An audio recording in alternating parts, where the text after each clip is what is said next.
recevez le Saint-Esprit. Et leur dit, recevez le Saint-Esprit. Recevez le Saint-Esprit. Alors, qu'est-ce qui s'était passé dans Actes chapitre 2, Ma'an, lorsque les gens ont reçu le Saint-Esprit là? Ils ont reçu le Saint-Esprit? Oui, ils ont parlé dans plusieurs langues. Donc je demande, regardez ce qui se passe. Jésus est ressuscité ici et très vite Jésus apparaît.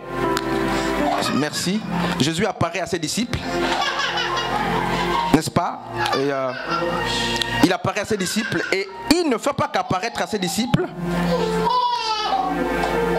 Qu'est-ce qui se passe? Le verset 22 dit, après avoir dit cela, il souffla sur eux et continua, 2 points. Dans ma version, il a dit ceci, recevez l'Esprit Saint. Donc ailleurs on a dit, recevez le Saint-Esprit. Acte chapitre 1er au verset le verset 8. Pardon, on va comprendre quelque chose là. Nous sommes dans la maturité spirituelle, le premier niveau, 30. Et on tourne là pour aller quelque part. Acte chapitre, je disais, premier. Le verset... ok, le verset 8. On a dit quoi? Mais vous recevrez une puissance. Le Saint-Esprit survenant sur vous, et vous serez mes témoins à Jérusalem, dans toute la Judée et dans la Samarie. Ok. Donc la promesse de l'Esprit de Dieu est faite. Ceux qui sont derrière là peuvent venir.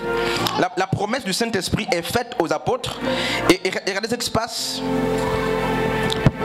Le verbe est conjugué à quel temps? Dis-le toi qui as lu. Et vous serez. C'est ça? Et vous serez mes témoins. C'est quel temps là? Pardon, Julien peut voir l'effaceur là. C'est quel temps? Non, c'est pas le futur.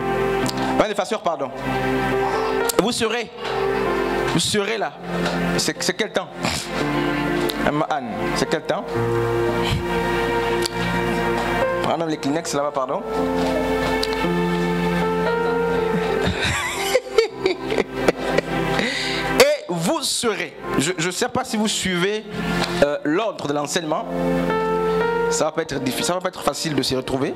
Il faut être attentif. C'est des choses qu'on ne prévoit parfois pas. Et Dieu parle. Dieu nous enseigne, il m'enseigne, il vous enseigne en même temps.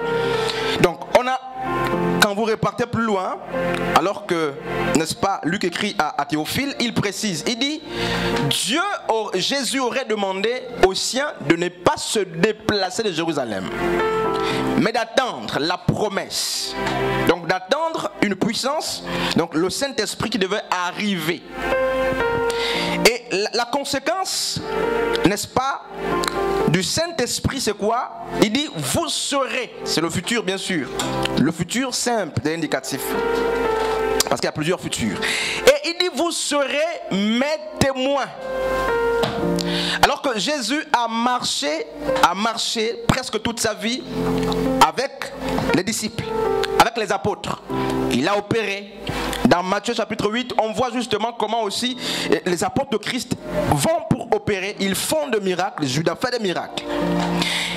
Mais alors qu'ils étaient à table, Luc nous le dit, il va leur faire la promesse de l'Esprit. Donc la promesse de Dieu pour ce peuple-là, Jésus leur dit, le Père vous a promis une puissance, donc le Saint-Esprit. Il va leur dire d'attendre à Jérusalem. Et ils ont attendu pour recevoir. Mais avant, pourquoi dit-il, vous serez mes témoins? Est-ce que les apôtres jusqu'ici n'étaient pas témoins? Témoins de quoi?